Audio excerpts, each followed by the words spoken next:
युवराज और श्रद्धा। एपिसोड 7। अब आगे। रीता का कमरा। रीता राजेश से बोली, तुमने देखा? पता नहीं युवराज अपने बारे में क्या सोचता है। मैं क्या कह रही हूँ? पहले मेरी बात सुनो। तुमने नवीन को भी देखा? श्रद्धा से पहली बार मिलते समय वह कैसे अजीब व्यवहार कर रहा था। ये सुनकर राजेश ने रीता से कहा, अपनी बकवास बंद करो। वह नवीन पागल हो गया। वह ऐसा ही करता, वह हमेशा ऐसा ही रहता है। मैं बस सोच रहा हूँ कि वह युवराज कैसे निराश हुआ। ये सुनकर रीता चिढ़ गई। अगर तुम्हारे पास कोई भी तरह का प्लान है तभी हम युवराज को अपने रास्ते से हटा सकते हैं। मैंने तुम्हें एक काम बताया था, तुमने वही नहीं किया। इतने महीनों में तुम ये पता नहीं लगा पाया कि युवराज किससे प्यार करता है, तो श्रद्धा आज इस घर की बहू नहीं बन जाती, न ही संपत्ति युवराज के हाथ में होती। राजेश क्रोधित हो गया। और तुमने क्या किया? सोनाली और शिवम की जिम्मेदारी तुम्हें दी गई थी, उन दोनों का क्या हुआ? ये सुनते ही रीता को गुस्सा आ गया। मैंने कहा, तुमसे बात करना बेकार है। मैं अपनी बेटी सोनाली के पास जा रही हूँ। उस श्रद्धा ने मेरी बेटी के बारे में इतना बुरा भला कहा है कि उसने खाना भी नहीं खाया। तुम बस बैठो और सोचो। ये कहकर रीता वहां से चली जाती है और राजेश गुस्से में दीवार पर हाथ मारता है। युवराज का स्टडी रूम। युवराज ने खुद से कहा, पता नहीं चाचा के दिमाग में क्या चल रहा है। बेचारे, वे ये सोचकर दुखी हो रहे होंगे कि उन्होंने सवीना को मेरी जिंदगी से गायब कर दिया है। ये श्रद्धा यहाँ कैसे आई? फिर हाथ में पकड़ी कलम नीचे टेबल पर रखते हुए उसने खुद से कहा, लेकिन चाचा को देखकर ऐसा नहीं लग रहा था कि वो ये देखकर चौंक गए हैं, वरना वो कुछ कहते, लेकिन हो सकता है उन्होंने कुछ और कहा हो। हमें पता लगाना होगा कि उन्होंने कोई योजना बनाई है या नहीं। इस आदमी पर कोई भरोसा नहीं है। युवराज यही सोचता है कि अचानक उसका फोन बजता है। युवराज फोन की तरफ देखता है और खुद से पूछता है, क्या बात है? महाराज हमारे सामने आने से डर रहे हैं लेकिन फोन करने से नहीं। ये कहकर वो फोन उठाता है और कहता है, क्या हुआ? तुमने हमें याद किया? हमें लगा तुम हमारा इंतजार कर रहे होगे। ये सुनकर सामने से आवाज आती है, तुम हमारा इंतजार कर रहे हो, हमारा नहीं। वैसे हम जानते हैं कि तुम ये सोचकर पागल हो रहे होगे कि तुम्हारे प्यारे चाचा ने कुछ क्यों नहीं कहा। युवराज ने फोन पर मौजूद आदमी से कहा, तुम क्या कहना चाहते हो? साफ साफ कहो। फोन पर मौजूद आदमी ने कहा, हम ये कहना चाहते हैं कि सवीना के गायब होने में मिस्टर राजेश प्रताप सिंह का कोई हाथ नहीं है। युवराज ने जैसे ही यह सुना, वह अपनी कुर्सी से खड़ा हो गया और बोला, तुम क्या कह रहे हो? फोन पर मौजूद आदमी ने कहा, तुमने जो सुना, हमने हर जगह से पता लगा लिया है कि उनका किसी भी तरह से कोई हाथ नहीं है। अब हम तुमसे बाद में बात करेंगे, अभी हम मौज मस्ती कर रहे हैं। ये कहकर वह फोन काट देता है। ये सुनकर युवराज खुद से बोला, मैं समझ नहीं पाया कि यह लड़का क्या है। इसे छोड़ो, लेकिन अगर चाचा ने सवीना को गायब नहीं किया तो फिर सवीना को किसने गायब किया? मुवल का कमरा। मुवल, आपने आप से ये क्या था? नीचे क्या हुआ? श्रद्धा ने भाई से शादी कर ली? नहीं नहीं, ये सब बुरा सपना है।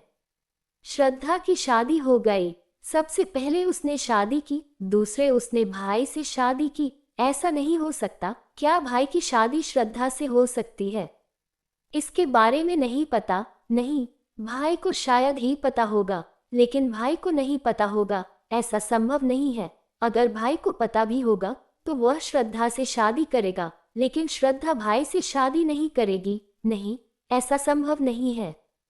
फिर मैंने खुद ही अपना सिर पकड़ लिया। अरे मुवल, तू पागल हो जाएगा। क्या हो रहा है? मुझे सब पता होना चाहिए। मुवल इतना ही कहता है कि श्रद्धा मुवल के कमरे के बंद दरवाजे के सामने खड़ी हो जाती है। श्रद्धा जो एक हाथ से सेब खा रही थी, कहती है, हे भगवान मुवल, तूने कब इतना सोचना शुरू कर दिया? अपने दिमाग पर इतना दबाव मत डाल जितना तेरे दिमाग ने तुझे दिया है।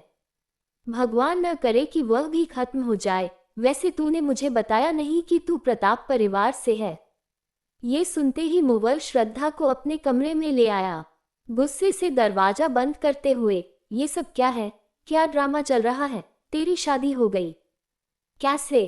श्रद्धा मुवल के कमरे में बिस्तर पर बैठ गई। क्या अजीब बात है मुवल, मेरी शादी हो गई है। फिर मुवल कहता है, अरे ओ नाटकबाज, अपना ड्रामा बंद कर।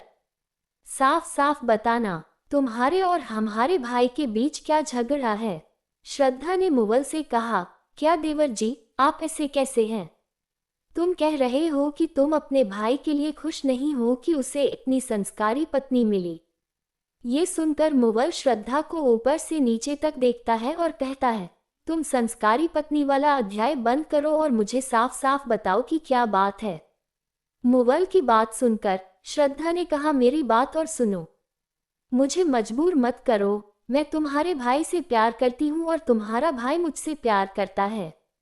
मुवल श्रद्धा की आंखों में देखते हुए, अजीब है न श्रद्धा, जिस लड़की से शादी होती है, प्यार, रिश्ता, अचानक वह लड़की मेरे सामने आ जाती है, मेरी भाभी होने का नाटक करती है। प्यार, रिश्ते और शादी में अचानक से विश्वास नहीं होता। सुनो, मैं तुम्हारे भाई से प्यार करती हूँ। कोई भी मुझसे प्यार नहीं करता और न ही तुम्हारा भाई। जिस लड़की से वह प्यार करता था वह उसे मंडप में छोड़कर भाग गई। तुम्हारा भाई आत्महत्या कर रहा था, मैंने उसकी जान बचा ली। मेरा उससे सौदा हो गया है। मैं उसे नहीं ले जाना चाहती, नहीं वह मुझे ले जाना चाहता है। ये सुनकर मुवल चौंक जाता है और फिर कहता है, क्या तुम मजाक कर रही हो? भाई कभी आत्महत्या नहीं करता, लोग आत्महत्या करते हैं और वह शादी के लिए। हाँ, तुमने वह सब कैसे छोड़ दिया? भाई ने तुम्हारे बारे में जाने बिना शादी कर ली। ऐसा नहीं हो सकता। श्रद्धा ने मुवल से कहा, मुझे नहीं पता कि तुम्हारे भाई के दिमाग में क्या चल रहा है। मैं नहीं जानना चाहती, मैं बस अपने काम से मतलब रखती हूँ। जो भी मैंने तुम्हें बताया ये तुमने ही किया। मुवल ने ये सुना और श्रद्धा से कहा, क्या तुम्हें लगता है कि तुमने अपने भाई से सच छुपाया? श्रद्धा हंस पड़ी, तुम सही कह रहे हो, मैंने भी छुपा कर रखा है। अब मेरी बात कान खोल कर सुन लो, अगर तुम मेरे दोस्त हो तो चुप रहो कि हम एक दूसरे को पहले से नहीं जानते। अगर तुम मुंह खोलोगे तो मैं भी जुबान खुलने में समय नहीं लगेगा। ये सुनकर मुवल को पसीना आ गया। सफाई देते हुए कहा, तुम नाराज हो गई हो, मैं अपने भाई से क्या सच बोलूंगा। तुम वैसे एक बात बताओ, तुम मेरे भाई से शादी करने में क्या सोच रही हो? ये सुनो, श्रद्धा ने कहा, मुझे कोई फर्क नहीं पड़ता। एक अच्छा घर चाहिए था जहां मुवल न आ सके और युवराज प्रताप सिंह के घर में। मुवल ने ये सुना और श्रद्धा से कहा, तुम सच बोल रही हो ना? श्रद्धा ने कहा, तुम भी अजीब बात करते हो, तुम मेरे दोस्त हो, सिर्फ तुम पर ही मुझे भरोसा है। मैं झूठ नहीं बोलती हूँ, मैं तुमसे झूठ क्यों बोलूंगी? लेकिन मुवल, अगर तुम मेरा भरोसा तोड़ोगा तो मुझे भरोसा तोड़ने में एक पल भी नहीं लगता। इसे धमकी समझोगे या मेरी बात? अब मैं सोने जा रही हूँ, मुझे एक हफ्ते के अंदर उन लोगों के बारे में जानकारी चाहिए। तब तक अलविदा। ये कहकर श्रद्धा मुवल के कमरे से निकल जाती है। रीता श्रद्धा को मुवल के कमरे से निकलते हुए देखती है। रीता खुद से कहती है, ये लड़की, रात के 1 बजे है, मुवल के कमरे में कुछ गड़बड़ है, पता लगाना होगा। मुवल जो अभी भी श्रद्धा की बातों के बारे में सोच रहा था, मन ही मन सोच रहा था, श्रद्धा प्रताप के घर में रहने के लिए युवराज से शादी नहीं करना चाहती। जो लड़की जानती है कि वो दुनिया के किसी भी कोने में छुप जाए, मुवल उसे ढूंढ ही लेगा। मैं क्या करूं? मुझे पता लगाना है। इस लड़की के दिमाग में कुछ और चल रहा है, लेकिन क्या? श्रद्धा अपने कमरे में सोचती है, मुझे किसी भी तरह से मुवल से बचना है, किसी भी तरह से उसे इस बारे में भनक नहीं लगनी चाहिए। फिर शीशे में खुद को देखते हुए गुस्से में बोली, श्रद्धा तुम इतनी मूर्ख कैसे हो सकती हो? तुम्हें आज तक यह एहसास नहीं हुआ कि यह मुवल ही प्रताप परिवार का वारिस है? तुम्हें यह एहसास कैसे नहीं हुआ कि जिस काम के लिए तुमने इतने साल इंतजार किया वह कब का हो चुका है? बस एक बार ऐसा होता, अगर तुम्हें पता चल जाता कि मुवल भी उसी परिवार से है जिसके पास तुम पहुंचना नहीं चाहती थी। तुमने युवराज की दुल्हन का अपहरण किया, तुम्हें ऐसा करने की जरूरत नहीं पड़ती। जल्दी से जल्दी काम करो। ये पहला नौसैनिक आप पर संदेह कर सकता है। श्रद्धा के मन में क्या चल रहा है ये सोचते हुए पूरी रात सुना पाने वाले मुवल को अचानक एक आवाज सुनाई देती है। आवाज सुनते ही मुवल खुद से पूछता, सुबह 5 बजे यह आरती कौन गा रहा है? ये देखने के लिए मुवल अपने कमरे से बाहर निकलता। उस गाने की आवाज सुनकर मुवल उस आवाज का पीछा करता हुआ पूजा घर में आ जाता, जहां एक लड़की खड़ी थी। मुवल उसका चेहरा नहीं देख पा रहा था। उस समय युवराज और वीर उस लड़की के पास खड़े थे। मुवल खुद से कहता, इतने सालों बाद किसको इतनी अक्लाई है कि वह इतनी सुबह सुबह पूजा कर रहा है। सोनाली ने जम्हाई ली, ये सुबह सुबह कौन सा गाना गा रहा है? तभी राजेश और रीता भी आ जाते हैं। राजेश रीता सोनाली से पूछती है, बेटा ये सुबह सुबह कौन आरती कर रही है? सोनल जम्हाई लेती है, मुझे क्या पता मम्मी, मैं तो खुद ही आ गई। राजेश रीता से धीरे से कहता है, क्या ये वही लड़की है? राजेश सिर्फ इतना ही कहता है और फिर आरती खत्म हो जाती है और श्रद्धा सबको आरती देने के लिए मुड़ती है। श्रद्धा का चेहरा देखकर मुवल ने खुद से कहा, इस लड़की को क्या हो गया है? क्या मैं पागल हो जाऊं? क्या ये सच में युवराज भाई से प्यार है? नहीं नहीं मुवल, ये लड़की किसी से प्यार नहीं कर सकती, पर ये क्या हो रहा है? मुवल बस इतना ही सोचता है, तभी एक आवाज आती है, देवर जी, आप कहाँ खो गए हैं? आरती ले लो। मुवल श्रद्धा की तरफ देखते हुए आरती लेता है।